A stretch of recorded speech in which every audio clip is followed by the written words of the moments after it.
करेंगे, बिल्कुल एक्स्ट्रा मार नहीं देंगे, एक्स्ट्रा नहीं मार। हाँ बाबा सिकंदर साहब के 93 घंटे बने 10 कबूतर। अच्छा उस्ताद जी, मैं ये एक चीज आपसे लाजमी पूछना चाहूंगा उस्ताद, बाबा सिकंदर साहब की छत अक्सर ये हम देख रहे थे कि यार ये उड़ नहीं पाती थी, कोई बीमारी आ गई थी, नहीं, कोई वो मसला बन गया था। एक मरतबा उनके पास बीमारी आई है। लास्ट ईयर भी उन्होंने कोशिश की थी, उनकी कम करों के साथ बाजी थी। इस मरतबा 10 करों के साथ बाजी थी, था 8 को उन्होंने विन कर लिया था।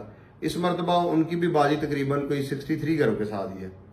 और अभी जो उनका रिजल्ट है, मेरे अंदाजे के मुताबिक वो 90% बाजियां जीते हुए हैं। कबूतर बहुत अच्छे उड़ रहे हैं। हाँ, बहुत अच्छे उड़ रहे हैं।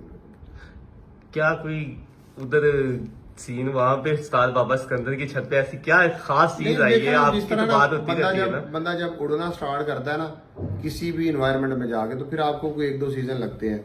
इस मरतबा उनकी अच्छी है, नेक्स्ट ईयर में भी इससे भी अच्छी हो। लग तो यही रहा है कि इस मरतबा हम ये देख रहे हैं कि जो कबूतर उनके बैठ रहे हैं, जो पर्चे आ रहे हैं, हमने देखे हैं बहुत अच्छे रहे हैं। और ये हम सोच भी नहीं सकते थे। लोग ये कहते थे कि यार जो बंदा जोड़े रखे होते हैं, अक्सर ये बात हो जाती है ना, लेकिन उन्होंने वो करके दिखाया है कि जो लोग चाह रहे थे कि हाँ ऐसे हो सकता है, वैसे ही कबूतर उड़ा के दिखाएं। ये बड़ी बात है। इसमें आप क्या कहना चाहेंगे? देखे कारीगर है बंदे, अब वो खुद छत पे नहीं होते। हाँ अभी खुद नहीं है, ठीक है ना, उनका ये बिजनेस टाइम है, तो बहरहाल बहुत अच्छे उड़ रहे हैं। बड़ी जबरदस्त बात है। और अच्छा उस्ताद जी, आपकी तकरीबन जितनी भी इस टाइम आपकी छतें उड़ रही सबके साथ बात होती होगी?